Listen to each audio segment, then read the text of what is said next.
going? I think we're back. Recording. So it's been a minute. It's been a hot minute. It's been a minute since Yeah. we've been here in the studio, but we're back with another episode of Off the Clock. Oh yeah. I don't even know where to begin, really. How long has it been? January. It's I guess. January. It's season 2, right? Season 2. Season 2. Welcome. I feel like our What? season 1 was like 20 episodes long or It something. was pretty long. It was a long one. Yeah. It was. Yeah. I think a lot has happened.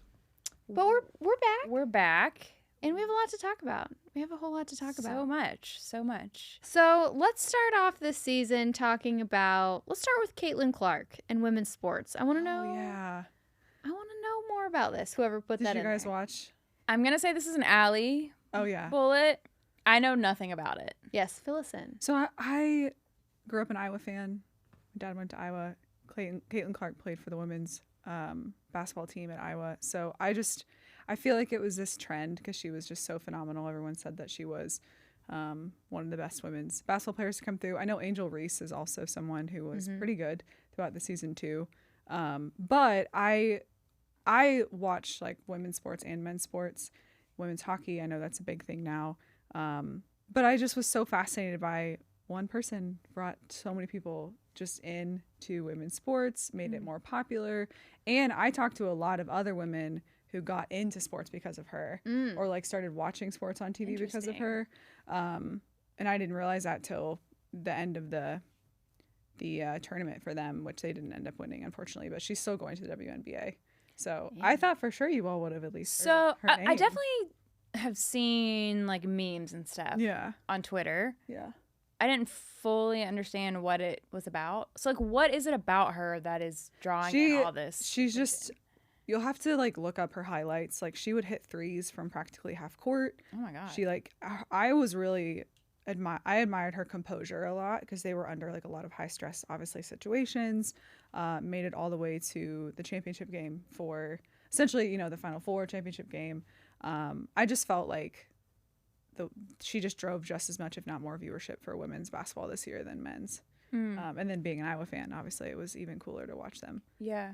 But when I was filling out the talking points for today, I was like, what has happened since we recorded last? And I was So like, many I feel like so much. March So and many April, it was just like Caitlin Clark and Angel Reese were just all over the place. So Wait, who was the second name that you said? Angel Reese is another like women's basketball player. Okay. I think she's going to the Chicago WNBA team.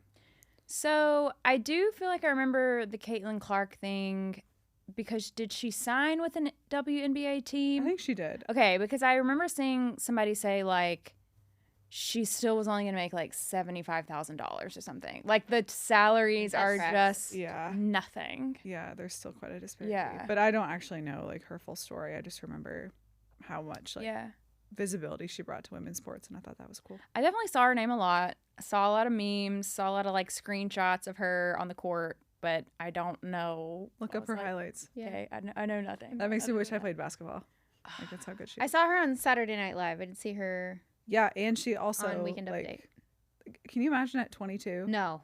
I would have been No. Like there were shitting my like pants. rappers going to her games, and she would be like taking pictures with them, and like I thought it was cool when like the little girls would be like, "Caitlin, like sign my little poster." Yeah. I Damn. just love that shit. She's doing it. Damn. Good for her. Did y'all ever want to play like a professional sport? You did. Volleyball, yeah. Volleyball. Oh yeah. Interesting. Did y'all Didn't know I know played that. that in school? No. That's I played fun. volleyball for about 16 years, and 16? I stopped in high school. I just wasn't good enough. I stopped growing. But yeah, I would have loved to play like sand doubles. Fun. Yeah, Interesting. but I not tall enough.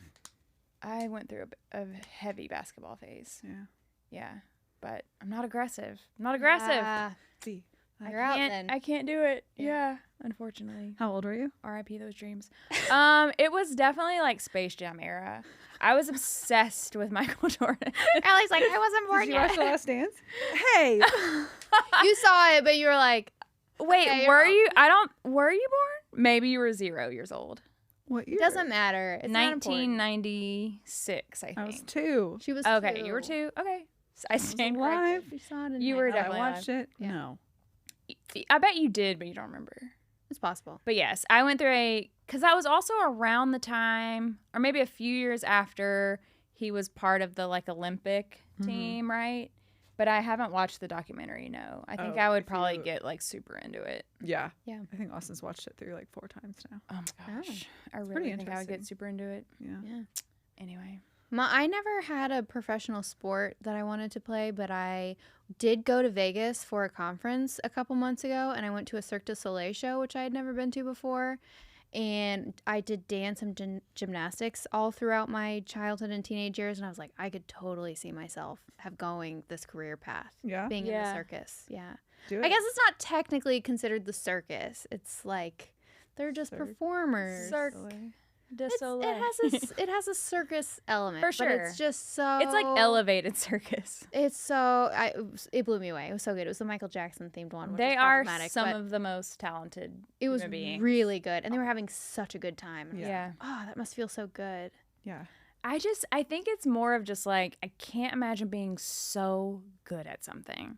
Like, so good at something that it just comes second nature to you because you're so practiced in it. I don't know. That That's flow like state. so appealing to me. Yeah, Have I ever achieved it? No. something to strive for. Something to strive for. Maybe in my 40s. We'll see. Never too late. Never too late. Other things that are happening. The cicadas are coming. That's a problem. Haven't they said that about once a year? for, like, Yes, the but last this is 10 a double years? brewed year. Double So it's going to What? be up to Brewed. 95 decibels at a certain point. All Wait. throughout, like, all of the Midwest. double brewed, like Your part. So Austin this is part a of it. Midwest No, thing. Austin's part of it, I think. Like, the Texas to Michigan area. I just don't understand. It's going to be so bad that you literally are like, so the cicadas are loud. coming. Yes. It's a Okay. problem. If you have never experienced a cicada swarm, I don't know what to tell you. You're going to... Because This what? is stuff of nightmares. Because it's loud or because it's loud, because they're about this big, they're huge, they're disgusting, they're everywhere. Did I ever tell you guys the story about when Sebastian brought one in our house? No. One of our cats. We let them out on the porch a little bit in the summer just to like do their little thing. And I guess he was just playing with one and grabbed one in his mouth and brought it inside and like ran under the bed. And I was on a call. So all of a sudden I hear Austin just like banging around, throwing around furniture, trying to get to Sebastian. He had to throw our mattress up and drag him out. And he said the cicada was in Sebastian's mouth and his head was just like vibrating because like they vibrate when they do their little like Yeah. noise. And Sebastian was just like, oh, I got a new friend. But Austin's like, Present. absolutely not. Are you bringing this in the Oh house? my Yeah, they're Oh, like, gross. mm-mm. Let's not talk any more about it. Let's That's just put a pin in that one. I disgusting. feel like cicadas are nostalgic. They I'm do have a probably- nice I'm For the summer sound. Yeah. Yeah. They do have a It's my nice. birthday. I tried that. I don't know the year. Apparently. 94. Okay. Keep going. Carry on. Allie's phone passcode for anyone who didn't catch that. We got it. Don't worry. Here we go, Okay. my phone. Here we go. Know how to break it. Woo, getting back in. Okay. All right. So Foxtrot. Oh, did you guys hear Closed. about that? This is a real shame because Oh. I really liked those. And as somebody who lives in Chicago, you had a few. Oh, they were all over. You had a few. And Dom's Market, which is like I Dom's guess, a Market was another one. variation. Yes. But yeah, I was never like a Foxtrot girly, but anytime we walked by it, I was like, cool, I'll grab like Jenny's or grab a coffee or something. Yeah. I liked the concept. But yeah, I just all over Instagram one morning and then the news later that day, they just shut down all of their stores with no warning to the employees. Like some folks just showed up to work and there was just like a sign on the door. And they didn't even like empty their stock. Like if you walk No. by now, there's like their shelves are still stocked. It's really bizarre because they've been opening new Austin locations. It's a VC thing. like sure. within the past year. Like I think there's a new like North Austin location that hasn't even been open a few months. Yeah, they and then just- all of a sudden closed. I just feel like there's probably so much nuance to this, so I'm speaking in generalities, but like lots of extra money flowing around since COVID, lots of VC funding, very little like validation or like MVPs with these kind of concepts, and then you just blast open all these stores and then you fuck with people's jobs and Yeah. their careers. yeah. And it also blows my mind because there's a lot of like homeless immigrants in Chicago right now. And I'm like, look at all this food just sitting on these know, shelves. it's a And a lot of shame. it's perishable. So it's Yeah. like, why? That to me is just the cavalier Yeah. nature by which these folks go about this. Like, not only do they disrespect their staff, but they also are just like we don't care if all this food goes bad. Right. Like, we don't need to find like purpose for it. We'll just let it rot until someone buys the building. It's just, I don't know. It's Sucks. so disposable nowadays, and it just bothers me. I even saw a lot of people on Twitter being like, yeah, Foxtrot was one of our biggest suppliers. Like, I saw that too. actual like brands of food and wines and stuff. Yep. We're like, cool. Now where do we sell our shit? Like, Yeah. I just don't understand how you can do that. Like, how that's allowed. Or they're like, hey, things aren't looking good. We're going to shut down in a month. Or even 2 weeks, like giving folks a chance to find another job. There's actually a couple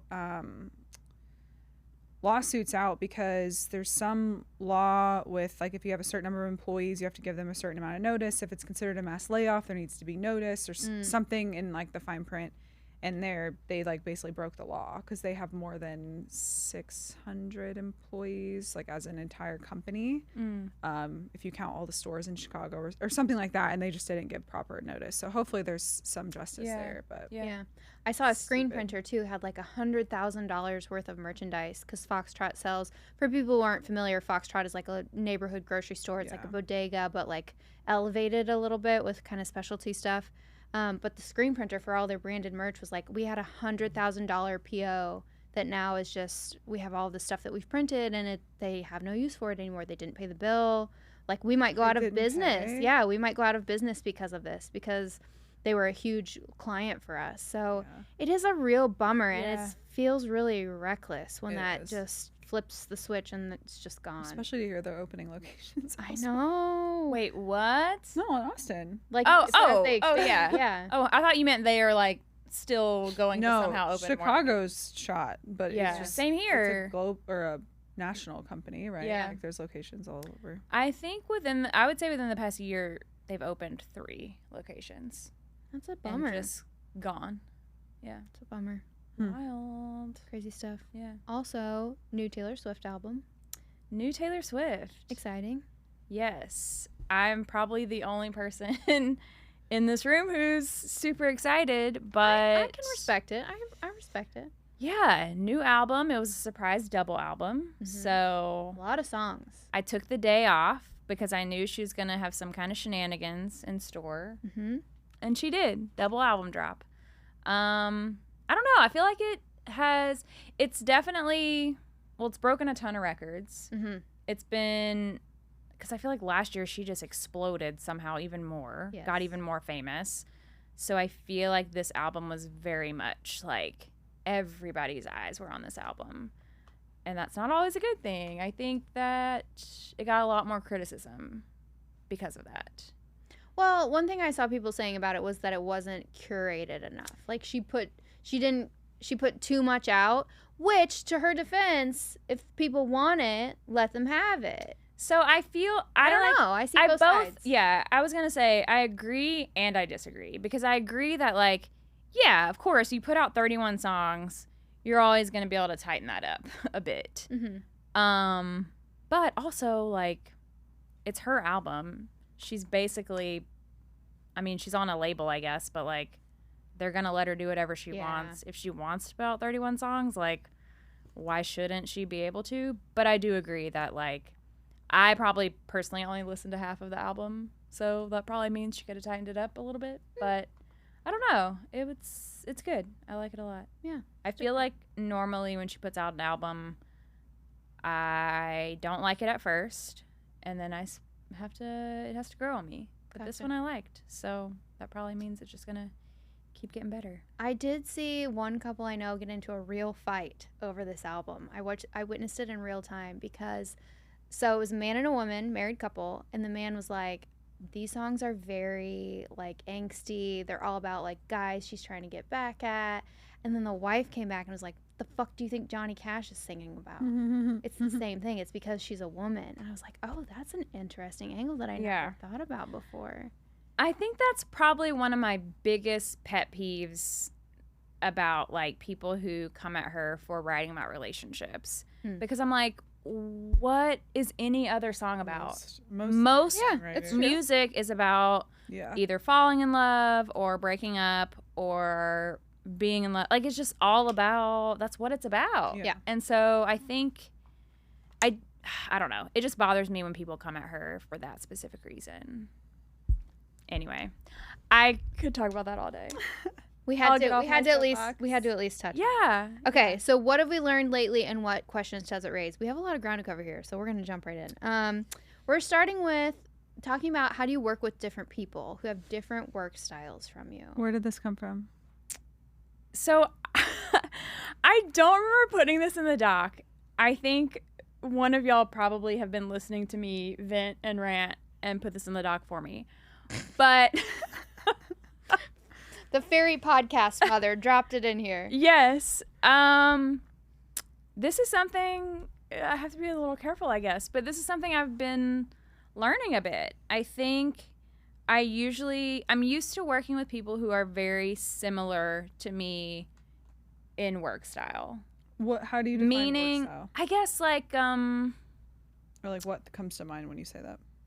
I guess like I'm used to working with people who are very just like chill about work. Like we work hard, we're gonna like be accountable to each other, we wanna like get our shit done, but we're not gonna be like aggressive with each other or like nobody's there to be annoying about things. Like we're all very chill, relaxed, like our shit will get done. We're all kind of friends at the end of the day. But I think recently I've come across a very different work style than I'm used to working with. Much more aggressive, much more, oh, this is so weird to talk about, but it's just hard to work with someone who is not as like chill as you are, I think, to the degree where they like don't have self-awareness and there's no like emotional intelligence, if that makes sense. Is it like when you say they're not chill, can you like add more context? Like is it like they're overzealous about work? They're like too enthusiastic? I think overzealous is a pretty good word because to me that insinuates there's no, like, you have to have a good balance of like, I want to get my shit done. However, I have a certain level of emotional intelligence to where I know how to work with other people and I know how to like finesse and get what I need in a way that's like socially acceptable. Yeah, that's part of the job. It's like everything's an emergency. Everything's an emergency. Everything is just very reactive. Very like, this is an emergency. I'm going to like panic about it and like slack you 100 million times because like I feel I have this sense of urgency about everything. Yeah. And I'm just not used to that because yeah, that's hard.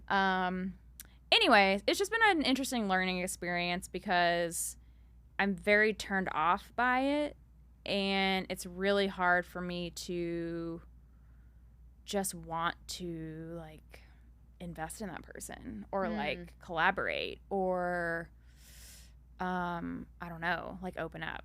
But it is part of, I feel like, working as an adult, and you have to learn how to play the political game that comes with, especially like corporate life. So yeah, I don't know. It's been an interesting experience. Have y'all ever had that?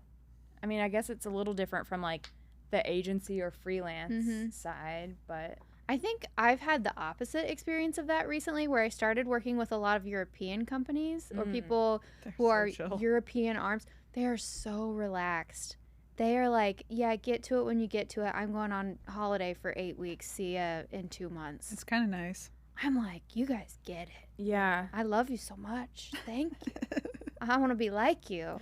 And so I'm like really appreciating that, which is the opposite. It's the total opposite of that. Yeah. It's basically like, none of this matters. We all know this. Yeah. This is the subtext here, but like, let's get our work done. Let's be responsible. Let's meet our deadlines. But like, nothing's an emergency. Yeah. It's the complete opposite end of the spectrum. Yeah. Which has been really nice. Feels healthy. I'm just so much more used to that. Yeah. So the opposite feels very I'm sure it would be like, whoa. jarring. Yeah. Is this person, I'm assuming you're thinking of a person or maybe like a group of people, are they responsible for setting the pace Like, are they influencing the entire pace of the company, or is it just No. like So singular I situations? think honestly part of the problem is that they think they are, right? I Oh, think and they're not. like I think they God. think they are responsible and they're not. And so I think Interesting. that adds an extra layer of like Yeah. bullying almost. Or you know what I mean? Just like a That's very right. Intensity. intense like they want that power and they don't really have it, but they like act like they do, which just adds Yeah. a very weird dynamic every day. I ask because, you know, David and Alex and I all have different work styles, and it's pretty situational depending on what's going on, how like urgent or reactive or proactive will be based on what we own. And the three of us talk about this all the time. It's like one of the biggest, I don't want to say causes of conflict, but just, you know, working out those kinks as you build a business together. And so if they heard this, they probably would agree with me. But as one of the owners, I have to be really sensitive to like my reactivity and like my urgency, like the things I choose to drive, because it does inadvertently affect the team. Like they obviously will, I mean, I don't even feel like I have power, but I do, just based on how the company's structured. So I'm really sensitive to the things I choose to be like urgent about, because I know, like you, it will affect everyone in one way or another. And it also loses its like luster if you're urgent about everything. Yeah. Because then you're just like, this is now a you problem, and not it's not about the work itself. Because if you're like super high strung about everything, like nothing's gonna feel important. Yeah. So I don't think I've had anybody in my like full-time roles that has been like that, but in my situation I've definitely had clients, and I'm just like, I want to say to them like, you are not our only client. Yeah. Which I can't, but it's exhausting, because you're like, this is not rocket science, this is not emergency medicine, like this is marketing, and it's gonna be fine. Yeah, everything's gonna be We're fine. gonna be fine. There's zero urgency, really. Yeah. And I don't like to say this, but like our work doesn't mean a lot in the scheme of things, you know. Like It really it doesn't. means we give it purpose because it's important to us, and we take pride in our work. I talk like we as like a society, Yeah. but there's very few components of our work that really like matters. Yeah. Right. And that's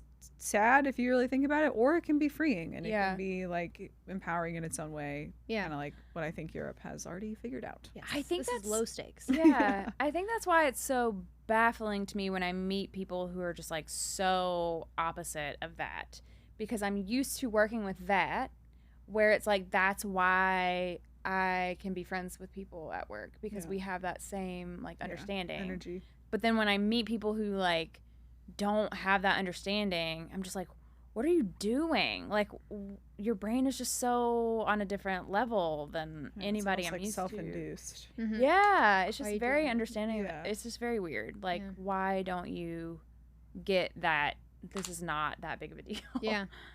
I Yeah. don't know. Anyway.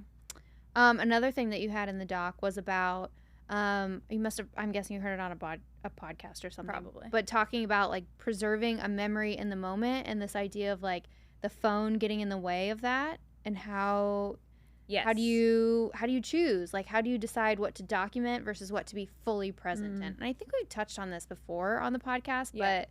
but I think it's important to revisit, because the phone is just like omnipresent at this point. Yes. Heard it on Armchair Expert. Feel free to sponsor us. Yeah. It's where I learn everything. Thank you, Dax. So they had on an expert on memory. I can't remember his name, but yeah, he talked about how like we are so we're so worried about capturing every moment, right? Like we go to a concert or we go to a birthday party or whatever, and we're like have our phones up. And he was saying that we're so intent on capturing that moment to like remember it, but we're not even experiencing it, Which is core to the memory, right? which is core to, yeah. So it's like, because he was like, you can be very intentional and be like, I want to remember all of this, I want to take it in, and I want to really commit it to memory, but you have to actually like be in the moment. He was like, but when you have your phone up, what you're actually experiencing is, my phone is up, I need to hit this button, I need to have it at this angle, whatever. And like that's what you're experiencing. So you're not even like experiencing the thing that you want to remember in the first place. Yeah. Which is somehow, it just struck me as so sad. It's very sad. Because it's like you have this video on your phone, but then you weren't actually even in the moment to like have the feeling and like remember like the lights and the music and the way everything felt. And like that to me is the whole thing. So it's like I would just always rather that. But we have this technology, and this has always been the discussion, right? Of like technology gets in the way of those very like humanity-based experiences, but it's so magical that you can capture something and kind of like freeze frame it in the moment and have it that you can go back to at any time. So it's this very fine line of like, how do I balance being present and like also I want to save this too because I can, and like, isn't that magical that I can do this? Yeah. It's tough. Because you look back at those photos or those videos and you're like, aw, like you do kind of get to time travel back to it. Do you watch all the videos you take of like concerts and stuff? Not of concerts, but I look back at old photos and videos all the time. All the time. Especially when I travel. I'm scrolling my photo, like scroll in my phone. Yeah, I've not think, on like, social media. The last year or so, because we've had some loss in our family, and it's just like it's always a little jarring to think about like what are memories, like how do they supplement the grieving process and all of that stuff. And I feel like the experiences that I've done in the past year, so I've let myself take like one picture, or like I'll take a picture of like the experience, I'll take a picture of myself with whoever I'm with Austin or my friends, or even by myself, and I'm like, I think I'm good. Like, that alone is enough to then trigger all the memories of the things, you know. You have like the memory that you store in your mental bank that you don't need, you know, a photo to supplement. You just have it by experiencing it, the moment. And then you have this like supplemental technology of like, now I can not only remember what I'm doing and the details of it from this photo or video, but I can show others, they can experience it with me, you know, all this stuff. But it's the people that spend the whole time on their phone. Yeah. They take all kinds of pictures. They look at the pictures and they're like, no, I got to get a different angle. I'm just like, at that point, I think it becomes more about proving what you're doing to other people and not about remembering stuff. And I even find myself taking pictures of like, I got to make sure people know that I was here. Yeah. If you don't document it, it didn't happen. Yeah. It's that whole mentality. But I think there's definitely a point of diminishing returns when it comes to capturing memories using that, you know, magical technology of like, how many pictures do you need? How many videos do you need? Versus like, is it taking you away from like experiencing it in a way that would supplement the memory in the first place? Yeah. It's just intentional. You have to be intentional about it. And it's different for everybody, do it. I'm sure. For sure. Yeah. Yeah. Definitely been top of mind lately with Beck, like my baby. Yeah. Because it is this thing where it's like, I know when he's 5, I'm going to love that I have these pictures when he was just this tiny little baby. Oh, yeah. And something that someone on Twitter, Garrett Sussman, told me, he was like, take as many videos as possible because there's going to be just like all these little things that come and go so fast. Like all these little like facial expressions they make or these sounds or whatever. And they just come and then they go and like they never make that noise again. And then you're like, oh, but I have this video. So it is this weird dance of like, we have this technology where like I can capture the sounds and then go back and look at them. But it's like, it's the balance of I don't want to take away from like actually experiencing. But yeah, I do think there's a balance, like you said. Like there can be both. Like you can take a quick video or a quick picture, and then you know you don't have to do you don't have to be doing that the whole time. Yeah. Anyway, very interesting to think about. Sort of related to this, but I was thinking last night about, we kind of talked about this when we were hanging out, but basically this idea that like every decision or every thought you have can be seen through like perception as a prism. So basically, like if you think about how a prism works, light comes through it and then it gets refracted out in all these different versions of colored light. And I think decision making is kind of like that. So since we're talking about decision making, it's this idea that like you can kind of decide which bend you take that the prism spits out. So when you're making a decision about something, do you think about it like in the most positive light? Do you think about it in the most negative, worst possible version light? Do you get caught up in the prism of the decision making possibilities? Like it's really kind of interesting to me how we go about making decisions, but I'm also very curious about, like, how do you make decisions? Like, what do you feel like is the bent that you lean on? Do you feel like you try to view things in a really positive way and give people the benefit of the doubt?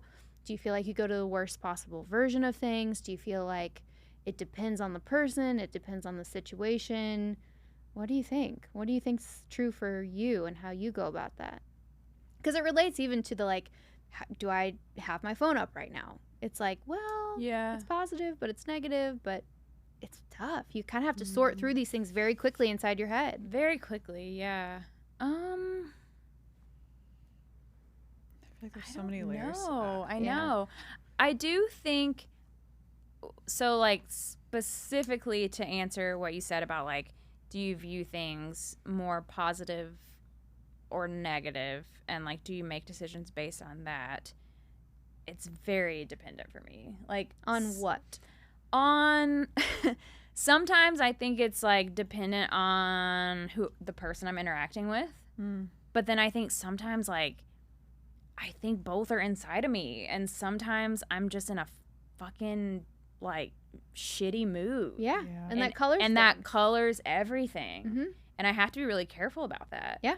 Um It's a slippery slope. but then vice versa. Sometimes, like, I'm just all positive and, like, Yeah, all rose-colored sunshine and glasses. yeah. Yeah. And I would assume that's true for everybody, or maybe not, but I definitely have both inside of me, and I have to be really careful about, like, if I'm having a shitty day, like, I gotta be careful about how I make decisions, because Yeah. it really colors everything. It does. Yeah. What about you? What do you think? I mean, the easy answer is it also depends. I think for me, like, for a very long time, I always was worst case scenario, and I chalk that up to my anxiety, which was really, really bad for a long time. And because of that, I think I missed out on a lot of opportunities where I either, like, chose not to partake or participate or do whatever, or if I was even there, I wasn't mentally present because I was always barring myself against, like, you know, anything negative that could happen. I can't even give enough detail right now. It would take forever. So I think sometime in the last, like, couple years, like, definitely approaching my 30s, I'm kind of in this mindset of just, like, really what could happen? That's Again, it depends, right? Like, Yeah. it depends on the gravity of the decision or what the decision itself is. Obviously, like, having children is a huge decision that's on the horizon for me and my husband. That's a long decision-making process. Obviously not going to be, like, a quick thing or mood dependent. But when it comes to, like, am I going to go to Austin and visit two of my best friends even though I'm tired? Yeah, I'm going to go. Like, of course. Like, yeah, I'm tired or whatever. This was back when we were first booking it. But I'm like, you know what? Yes, of course I'm going to go. Yeah. Like, it's those decisions, the quick, like, looking at the positive, focus on, like, the memories, focus on the relationship, not worry about making it a perfect trip. Like, all that stuff I think I shed as I neared the end of my 20s. Perfectionism, anxiety, all those things. So you were like, what does it depend on? You know, you asked her. I think that's how I used to make my decisions. And now I'm just like, what am I going to walk away with this with? Like, more memories, more, like, cool things that happen, great experiences. Like, what is there to lose? That's a good way to look at it. But those are, like, smaller-ish decisions. Yeah.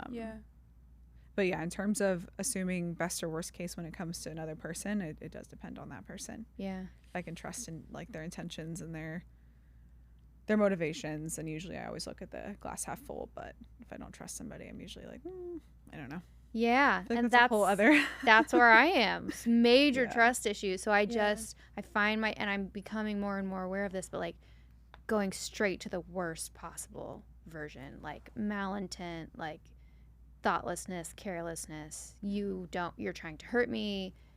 It really does color everything. Like, it's very, the more I think about the way I process thoughts and kind of try to see myself as, like, a character in a movie, I'm like, this is bad. This is really harmful because it keeps you scared, right? It, like, keeps you super small, and it keeps you, like, people are bad, the world is out to get me. And it's a really fucking bummer way to live your life. Yeah. It sucks. So would you say that, because, like, I feel like what Allie just described is very, like, I'm willing to take a little more risk because what's the worst that can happen? Because I want the memories. And I feel like I try to make decisions like that too. Like, what's the worst that can happen? At least I have the story. At least I have the experience. Would you say that your like trust issues, are you like way more risk averse because of that?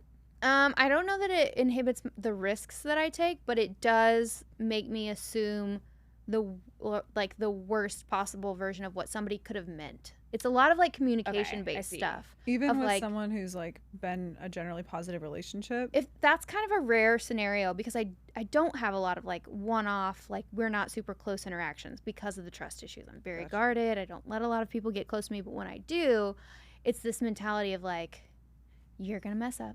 You're going to hurt me. You're going to disappoint me. This is going to be bad.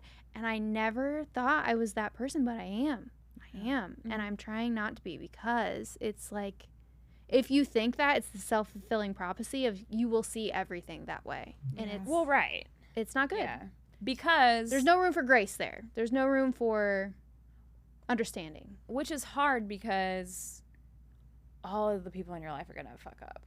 Everybody. At some it's part point. of being a human being. Yes. For sure. Yeah. I remember I saw this quote, and I think it was mostly in regards to like all the BLM stuff a few years ago, but it was basically like intentions don't matter as much as impact, right? Like, even the well-intentioned person can negatively impact something. In regards to what we're talking about, I actually disagree, because I feel like intentions for me are so important. Like, because obviously we're all human, we're all gonna mess up. Yes. We're usually fueled by our own traumas, our own stressors, our own process of growth, like the learning and the unlearning that happens.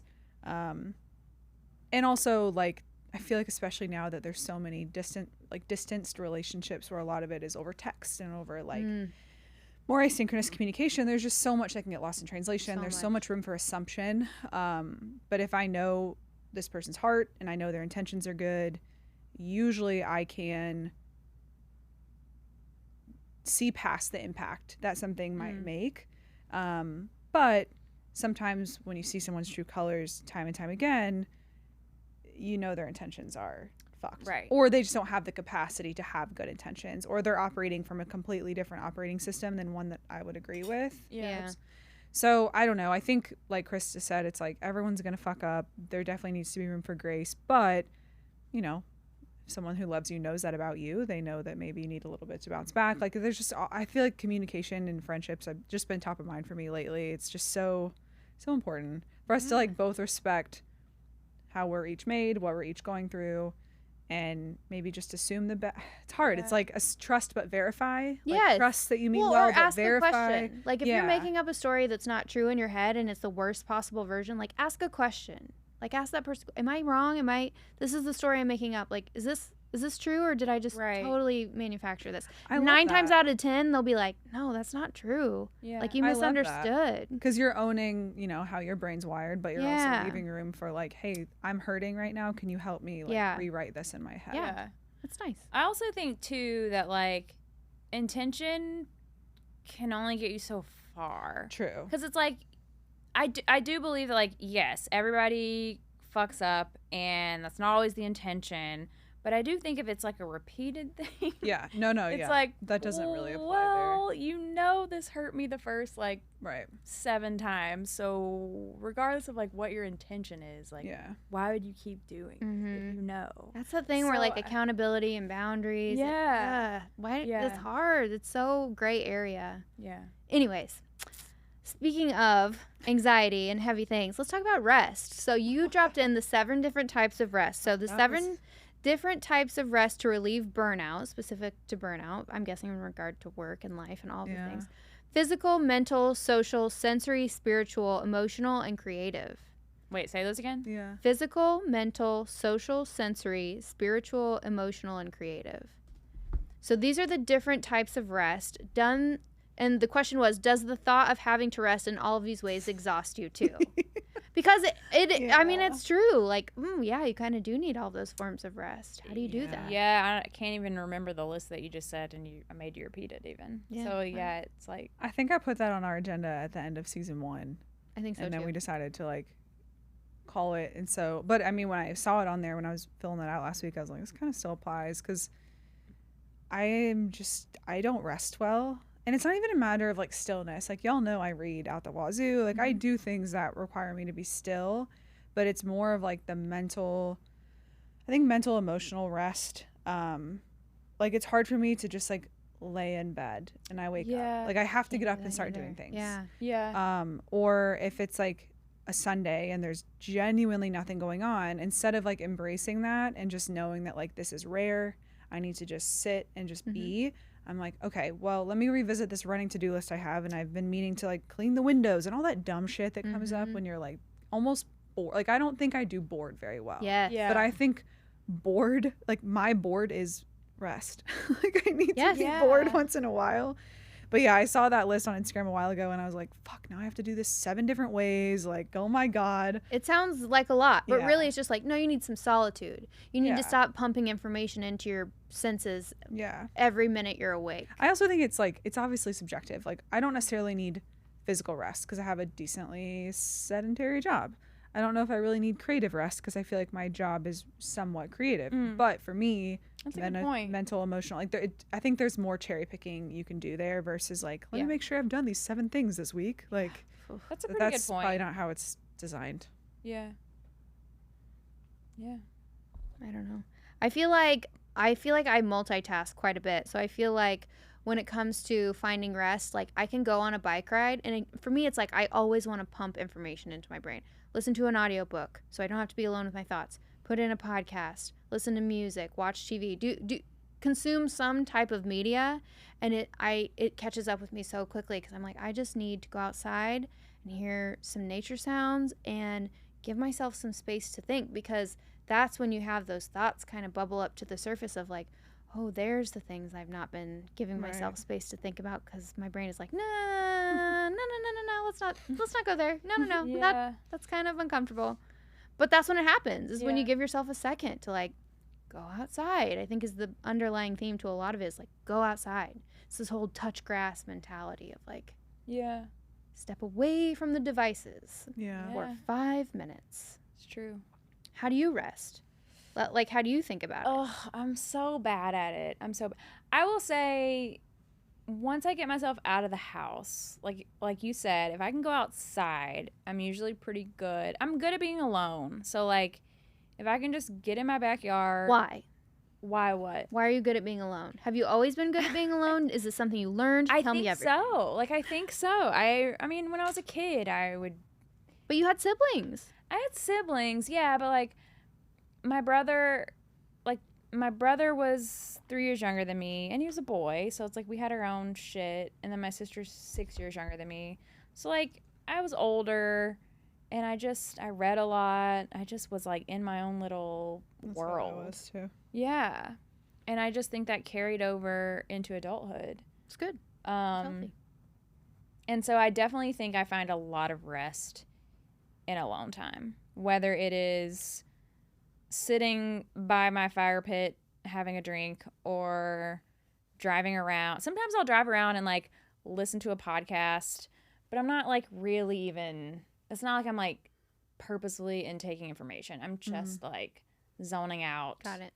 Driving, doing that like kind of repetitive thing and thinking. It's like shower thoughts almost. Okay. Makes sense. But yeah, other than that, like I'm very bad. I'm always on my computer doing something, whether it's work or side projects. I have a lot of fun with that stuff. Yeah. And so it feels like rest sometimes, but I don't think that it actually is. Like, I feel like it feels like creative rest sometimes. There you go. That's probably why that's in part of that list. Yeah, I don't know. Yeah.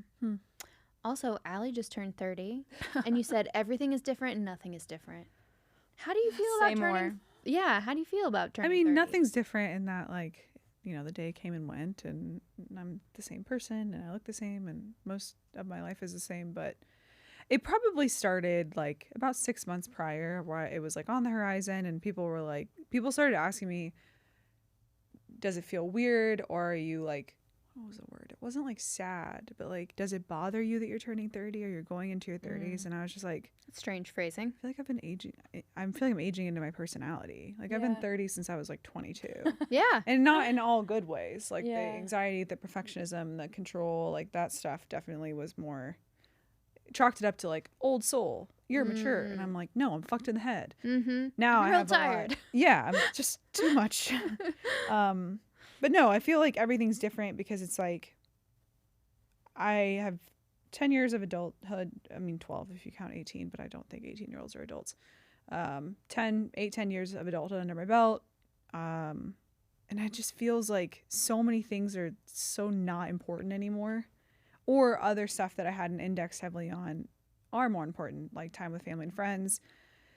Stuff like this. Like, this is a blip on the radar a few days, but it's just like, it's so nourishing, Yeah. you know? Yeah, And like, for I don't sure. think I would have prioritized this 5 years ago. Yeah. So it's like little stuff like that. It's more of like my brain feels like it's rewired a little bit, or maybe it has been rewiring and now it's just like download complete. Yeah. Yeah. Yeah. So yeah, it's like nothing's different, but it does feel like kind of the way I view the world is a little bit different. Yeah. Makes sense. And I don't put up with too much shit anymore. That's Yeah. good. Love Love that for you. Love it. I think I feel like that's kind of a common theme in your 30s. And I know we don't have a ton of time here, but I just kind of wanted to, I don't know. I think a lot of people can empathize with like 30s being that period where you start to figure stuff out. 'Cause Yeah. I feel that too at 35, and you just turned 37. I just turned 37. I was just thinking about like the difference in your mindset turning 30 and my mindset turning 37, whereas I'm feeling a little bit like, okay, I'm like nearing my 40s, and I feel like your 40s is when I've heard a lot of people say it's like your habits really start to show up. So it's like if you're not taking care of yourself, it's really going to start showing up in your 40s and how you feel and how you look. And so I'm like, fuck, okay, I have a little better idea of who I am, but now it's like, how deep do I want to go with that? Like, what are the habits that I need to be building? Yeah. I just think it's, we'll see. I think 30s is fun. I think 30s is fun because you do It's start to been settle. Nice. You stop taking on what the world is telling you are, Yeah. and you're like, no, this is who I am. Yeah. You don't get to tell me anymore. I know who this is. It's me. Yep. Yeah. Anyways, I think we're at wrap time. So We are wrapping up. Yeah. Yeah. That went super fast. We did, yeah. We had till 4:10. I thought so too when it says wrap time. I kept doing the flashing Yeah. alert. It's time. All right. All right. Well, that's a wrap on season 2, episode 1. Thanks for listening.